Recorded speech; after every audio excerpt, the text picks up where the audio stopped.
ఒక మండు వేసవి రోజున ఒక కాకి చెట్టు కొమ్మ మీద కూర్చుని ఉంది. ఎండలు మండిపోవడంతో ఆ కాకికి బాగా దాహం వేసింది.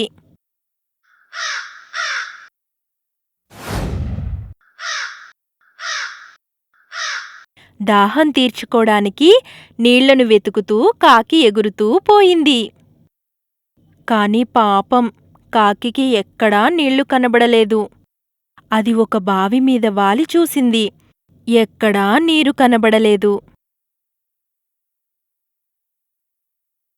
ఓరి దేవుడా!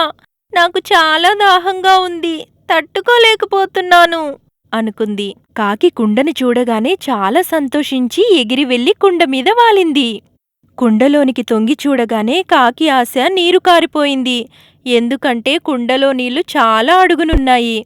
కాకికి ఆ నీళ్లు అందవని తెలిసి కుండను పగలగొడదామని శతవిధాలా ప్రయత్నించింది. మరీ ప్రయత్నించింది. కాని దానివల్ల కాలేదు. ఇలా అయితే లాభం లేదు, కుండను కింద పడేద్దామనుకుంది. కాని వీలు కాలేదు. ఎందుకంటే ఆ నీళ్లు ఆ కుండలో చాలా అడుగున ఉన్నాయి. ఇంతలో కాకి అటూ ఇటూ చూసింది. దూరంగా గుళకరాళ్ళు కనిపించాయి.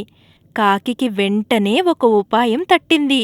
అది ఒకటొకటిగా ఆ గుళకరాళ్లను ముక్కున కరుచుకుని కుండలో వేస్తూ పోయింది. ఆశ్చర్యం! కుండలో నీరు కొంచెం పైకొచ్చాయి. కాకి అలా గుళకరాళ్లను ఒకటొకటిగా వేస్తూ పోయింది. ఆఖరికి కుండలోని నీరు కుండ అంచుదాకా వచ్చింది. కాకికి పట్టరాని సంతోషం కలిగింది. కడుపు నిండా నీరు త్రాగింది. హమ్మయ్యా అనుకుంటూ తన దాహం తీరినందుకు కాకి సంతోషంగా ఆకాశానికి ఎగిరిపోయింది. పిల్లలు, ఈ కథలోని నీతి ఏమిటంటే, మనసు ఉంటే మార్గముంటుంది. అందుకే మనసు పెట్టి ఆలోచించాలి. ఒక మండు వేసవి రోజున ఒక కాకి చెట్టు కొమ్మ మీద కూర్చుని ఉంది. ఎండలు మండిపోవడంతో ఆ కాకికి బాగా దాహం వేసింది.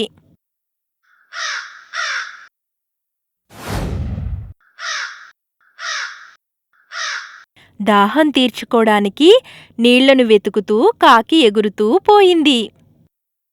కాని పాపం, కాకికి ఎక్కడా నీళ్లు కనబడలేదు. అది ఒక బావి మీద వాలి చూసింది. ఎక్కడా నీరు కనబడలేదు. ఓరి దేవుడా! నాకు చాలా దాహంగా ఉంది, తట్టుకోలేకపోతున్నాను అనుకుంది. కాకి కుండని చూడగానే చాలా సంతోషించి ఎగిరి వెళ్లి కుండ మీద వాలింది. కుండలోనికి తొంగి చూడగానే కాకి ఆశ నీరు కారిపోయింది. ఎందుకంటే కుండలో నీళ్లు చాలా అడుగునున్నాయి. కాకికి ఆ నీళ్లు అందవని తెలిసి కుండను పగలగొడదామని శతవిధాలా ప్రయత్నించింది. మరీ ప్రయత్నించింది. కాని దానివల్ల కాలేదు. ఇలా అయితే లాభం లేదు, కుండను కింద పడేద్దామనుకుంది. కాని వీలు కాలేదు. ఎందుకంటే ఆ నీళ్లు ఆ కుండలో చాలా అడుగున ఉన్నాయి. ఇంతలో కాకి అటూ ఇటూ చూసింది. దూరంగా గుళకరాళ్ళు కనిపించాయి. కాకికి వెంటనే ఒక ఉపాయం తట్టింది. అది ఒకటొకటిగా ఆ గుళకరాళ్లను ముక్కున కరుచుకుని కుండలో వేస్తూ పోయింది. ఆశ్చర్యం! కుండలో నీరు కొంచెం పైకొచ్చాయి. కాకి అలా గుళకరాళ్లను ఒకటొకటిగా వేస్తూ పోయింది.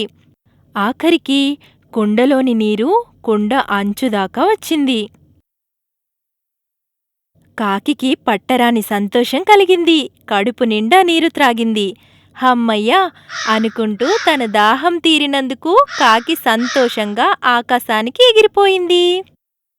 పిల్లలు, ఈ కథలోని నీతి ఏమిటంటే, మనసు ఉంటే మార్గముంటుంది. అందుకే మనసు పెట్టి ఆలోచించాలి.